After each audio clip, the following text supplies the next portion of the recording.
আসসালামু আলাইকুম। সবাই কেমন আছেন? আজকে আমাদের আয়োজন ছিল ঘরোয়া আয়োজন, ছেলের জন্মদিন করলাম, কাচ্চি, ওর খুব ফেভারিট। তারই রেসিপিটা আপনাদের সাথে শেয়ার করছি। আমি এখানে 1 কেজি গরুর মাংস 10 পিস করে ওখান থেকে কাটিয়ে এনেছি। তো এটাকে আমরা ম্যারিনেট করব। পিসটা আপনি দেখে নেন একটু আমি কেমন করে করিয়েছি। মানে চর্বিযুক্ত মাংসটা নেবেন, খেতে ভালো হবে।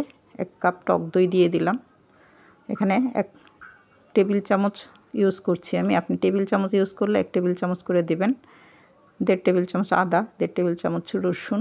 মশলাটা একটু বেশি যায়, জিরা বাটাও 1 টেবিল চামচ আন্দাজে ইউজ করেছি।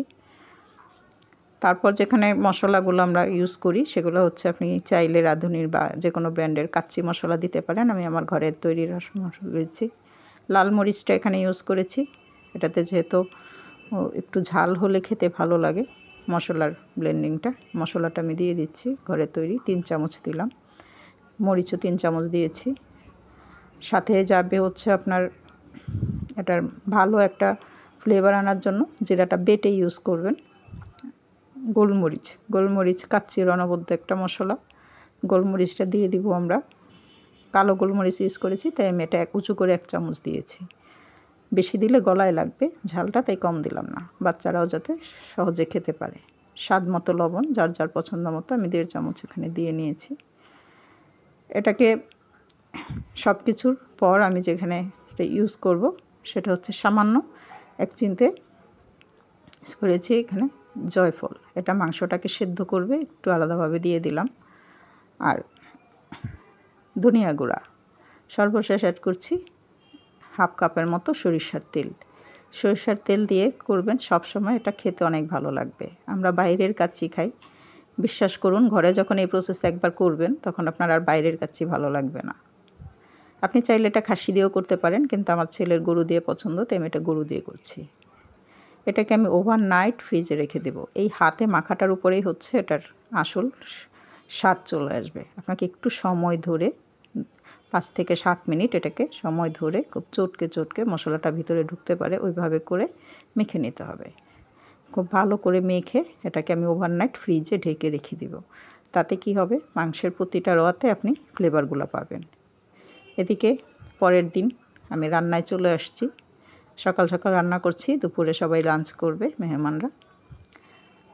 তো যাই হোক, এখানে 1/2 কাপ পেঁয়াজ দিয়ে 1/2 কাপ তেলের ভিতরে 1 কাপ পেঁয়াজ দিয়ে আমি ওটাকে একটু বেরেস্তা করে নিচ্ছি। বেরেস্তা ভাব চলে আসলে তাহলে কাচ্চির কালার ভালো আসবে, তাই আপনাকে ধৈর্য ধরে কাচ্চি করার জন্য বেরেস্তা করেই কাজ করতে হবে। আর মাংসটা দেখালাম যেটা আমি কালকে রাত্রে ম্যারিনেট করেছিলাম, সেই মাংসটা এখানে ঢেলে দিলাম। একটু গামলাটাকে সামান্য পানি দিয়ে একটু ধুয়ে দিয়ে দিলাম। এখানে তেমন কোনো পানি ইউজের দরকার নাই, মাংসের নিজস্ব একটা পানি উঠবে। আর টক দই তো এখানে দেয়াই আছে, ঢেকে দিলেই পানিটা আস্তে আস্তে উঠে আসবে। দেখতে পাচ্ছেন বেশ অনেকটা পানি চলে আসছে। আমি এখানেও কিছু কাঁচামরিচ ইউজ করেছি, যেটা এই মুহূর্তে এটার সাথে ব্লেন্ড হয়ে আস্তে আস্তে স্বাদ চলে আসবে, ঝালটা আসবে। আর ফ্লেভারের জন্য আমরা লাস্ট টাইম আবার ইউজ করব। চর্বিযুক্ত মাংস নিলে যেটা হয়, অতিরিক্ত তেল খাওয়া লাগে না। ওই চর্বি থেকে মাংসের মধ্যে একটা সুন্দর যে দেখতে পাচ্ছেন তেল একটা ভাব আসে, এতে আপনার খাবারের স্বাদ অনেক গুণ বেড়ে যাবে। আর এই যে এখন মরিচটা ইউজ করলাম, এটা জাস্ট ফ্লেভারের জন্য। একটু কেওড়া জল আর একটু গোলাপ জল আর কাঁচামরিচ বেরেস্তা দিয়ে আমি ঢেকে রেখে দিলাম। এখন পোলাওটা প্রসেস করছি।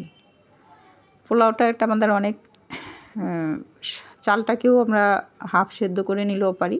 আমি এখানে বাগার দিয়ে যেটা করছি, চালটাকে একটু ভেজে না নিয়ে ডাইরেক্ট ফুটন্ত পানিতে দিয়ে দমে দিয়ে রাখবো।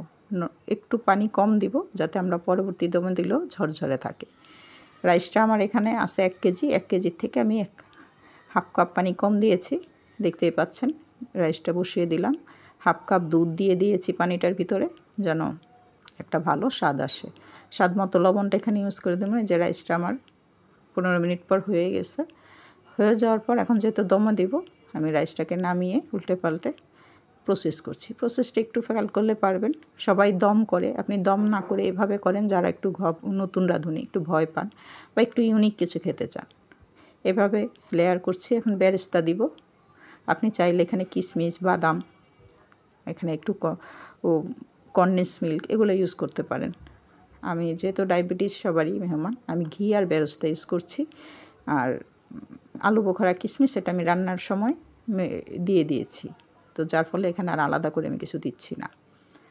প্রত্যেকবার এভাবে করে স্টেপ বাই স্টেপ আপনি 4-5টা লেয়ার করবেন। বড় বড় আলু দিয়েছি আমি এটার মধ্যে। আলুগুলো আমি একটু জর্দা রঙে লাল করে তেলে ভেজে তারপরে মাংসতে দিয়েছিলাম, এটা স্কিপ হয়ে গেছে, তার জন্য সরি। দেখতে পাচ্ছেন কিভাবে লেয়ারগুলো করছি। একটু বেশি করে বেরেস্তা, সাথে সাথে ঘি, আর দেন মাংসের পাশাপাশি একটা করে আলু রাখলে আপনাকে আলুটা আর খুলে যাবে না, খুঁজে পেতে সুবিধা হবে। একটা সাইড করে করে আমরা এভাবে দিয়ে দিচ্ছি। প্রতিটা এইভাবে লেয়ার সেট করার পর আমরা এটাকে ডিম আঁচে 18 থেকে 20 মিনিট দমে রাখবো। এই যে প্রসেসে আমি এখন সেট করলাম। এখন এটাকে আমি ঢেকে চুলায় নিচে একটা তাওয়া বসিয়ে 20 মিনিট দমে রেখে দেব। 20 মিনিট দম থেকে যে খোলার পরে দেখেন অলমোস্ট আমার রান্না রেডি।